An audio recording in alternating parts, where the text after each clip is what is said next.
हम आप लोगों को दिष्ट धारा जनित्र अथवा डायनमो अथवा इसी को डीसी जनरेटर कहते हैं के बारे में बताएंगे। तो पूरी जानकारी के लिए मेरा पूरा वीडियो लास्ट तक देखिए। चलिए शुरू करते हैं। तो दिष्ट धारा जनित्र की रचना प्रत्यावर्ती धारा जनित्र अथवा डायनमो के समान ही होती है। तो पिछले वीडियो में मैंने आप लोगों को प्रत्यावर्ती धारा जनित्र को चित्र सहित समझाया था। बिल्कुल उसी तरह से इसकी भी रचना होती है। अंतर केवल इतना होता है कि इसमें सर्पी वलयों के स्थान पर विभक्त वलयों का उपयोग किया जाता है। मतलब प्रत्यावर्ती धारा जनित्र में सर्पी वलय का उपयोग होता था और इसमें विभक्त वलय का उपयोग होता है। तो चलिए अब दिष्ट धारा जनित्र अथवा डायनमो की संरचना को समझ लेते हैं। तो दिष्ट धारा जनित्र या डीसी जनरेटर की संरचना में कुल 4 भाग दिखाई दे रहे हैं आप लोगों को। तो ये वाला जो भाग है इसे क्षेत्र चुंबक यानी फील्ड मैग्नेट कहते हैं। और फिर दूसरा वाला भाग, ये जो दोनों चुंबकों के बीच में कुंडली रखी हुई है जो ABCD से लिखी गई है, इस कुंडली को आर्मेचर कहते हैं। तो आर्मेचर हो गया दूसरा भाग। फिर तीसरा विभक्त वलय या स्प्लिट रिंग वाला जो भाग है, विभक्त वलय या स्प्लिट रिंग, ये तीसरा भाग हो जाएगा। और जो चौथा भाग है, ये जो ब्रुश है, ब्रुश वाला भाग चौथा भाग होता है। चलिए इन चारों को एक एक करके समझ लेते हैं। तो पहला है क्षेत्र चुंबक अथवा फील्ड मैग्नेट। तो यह एक शक्तिशाली चुंबक होता है जो NS से दिखाया गया है यहाँ पर, यानी एक ध्रुव N और दूसरा ध्रुव S है।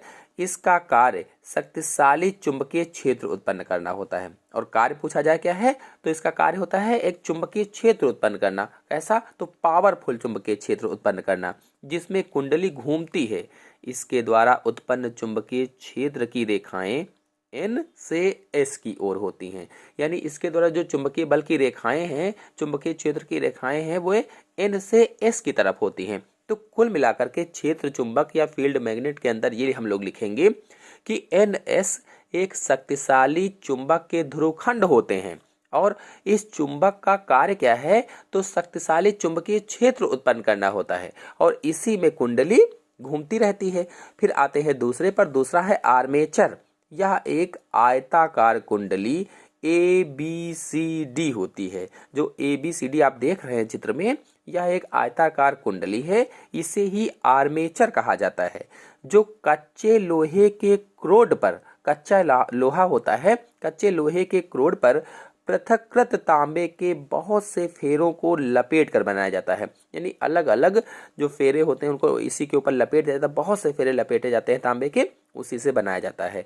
इसे आर्मेचर या कुंडली कहा जाता है। तो इस कुंडली को क्षेत्र के ध्रुव खंडों NS के बीच बाह्य शक्ति, अब बाह्य शक्ति आप पेट्रोल इंजन भी ले सकते हैं, कोई जल शक्ति भी ले सकते हैं, तो उसके द्वारा तेजी से घुमाया जाता है। यानी कहने का मतलब ये है कि इस कुंडली को क्षेत्र के ध्रुव खंड जो N और S हैं, इनके बीच में तेजी से घुमाते हैं। तो कुल मिलाकर के आर्मेचर कुंडली में हम लोग लिखेंगे कि यह एक कच्चे लोहे के बेलन पर तांबे के पृथक्कृत तार के बहुत से चक्रों को लपेटकर बनाई जाती है और NS ध्रुव खंडों के बीच इसे जल टरबाइन या डीजल इंजन या आप कुछ भी कह सकते हैं, बाह्य शक्ति स्रोत हो, उसी के द्वारा इसको घुमाया जाता है। और फिर आते हैं तीसरे पर, विभक्त वलय पर या स्प्लिट रिंग्स पर। तो विभक्त वलय पीतल के खोखले बेलन को उसकी लंबाई के अनुदिश काट कर बनाए जाते हैं। कोई पीतल का खोखला बेलन होता है तो उसी को काट कर बनाया जाता है। कुंडली का एक सिरा एक विभक्त वलय P तथा दूसरा सिरा दूसरे विभक्त वलय Q से जोड़ दिया जाता है। तो पहला विभक्त वलय है P और दूसरा विभक्त वलय है Q। तो बताया गया है जो कुंडली है उसका एक सिरा विभक्त वलय P से जोड़ा गया है और दूसरा सिरा विभक्त वलय Q से जोड़ दिया गया है। चलिए अब आते हैं ब्रुश पर। तो ग्रेफाइट या कार्बन के 2 ब्रुश इसमें होते हैं। 2 ब्रुश कौन कौन से? X और Y। तो X और Y ये 2 ब्रुश हैं, विभक्त वलय P और Q को स्पर्श करते हैं। जो P और Q विभक्त वलय है उसको ये छूते रहते हैं, स्पर्श करते हैं और बाह्य परिपथ में धारा प्रवाहित करते हैं। छूते हुए बाहरी परिपथ में धारा को बहाते हैं, करंट को बहाते हैं। ये दोनों ब्रुश बाह्य परिपथ के समान सिरों से सदैव जुड़े रहते हैं। यानी बाह्य परिपथ के जो सिरे हैं उनसे हमेशा जुड़े रहते हैं, परंतु जुड़े तो रहते हैं लेकिन जैसे जैसे आर्मेचर घूमता है पी और क्यू उनको बारी बारी से स्पर्श करते हैं। जिस तरह से घूमता है तो एक बार पी फिर दूसरी बार क्यू, एक बार पी फिर दूसरी बार क्यू, इस तरह से बारी बारी से स्पर्श करते हैं और एक अर्ध चक्र तक यानी आधा चक्र पूरा होने तक उनके संपर्क में बने रहते हैं। इसके पश्चात बुरुशों को आपस में बदल देते हैं। फिर चलिए अब आप जानते हैं कि सिद्धांत क्या है इसका, यानी डीसी जनरेटर किस सिद्धांत पर कार्य करता है।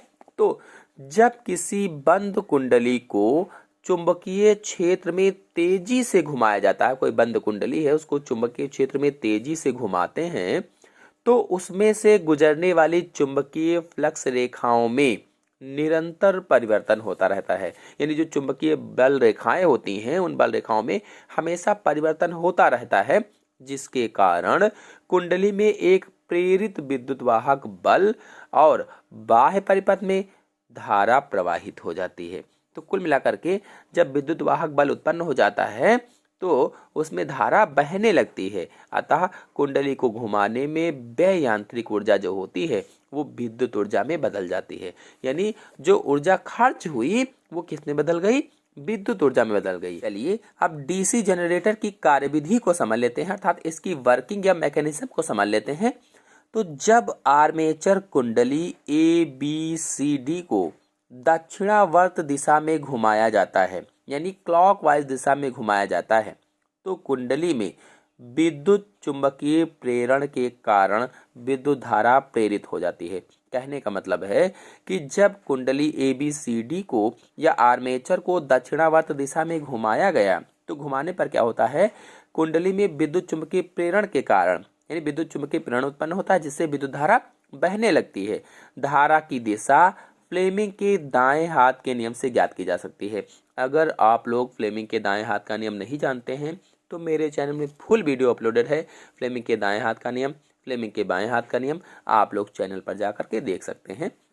तो फ्लेमिंग के दाएं हाथ के नियम से वो ज्ञात किया जा सकता है।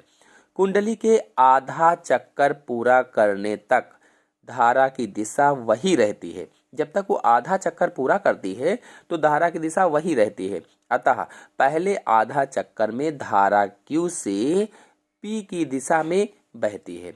जो पहला आधा चक्कर होता है वो धारा कैसे बह रही है, Q से P की दिशा में बह रही है।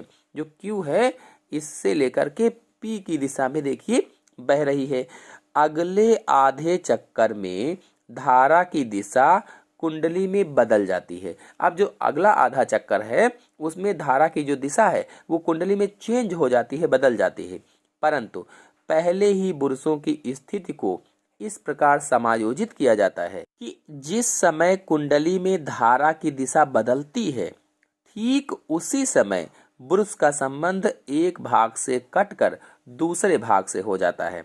अतः बाह्य परिपथ में धारा सदैव Q से P की ओर ही बहती है, क्योंकि विभक्त वलय XY बुरुशों के सापेक्ष अपना स्थान बदल देते हैं, यानी ये स्थान चेंज कर देते हैं, इसलिए एक ही दिशा में धारा बहती रहती है या Q से P की ओर ही बहती है।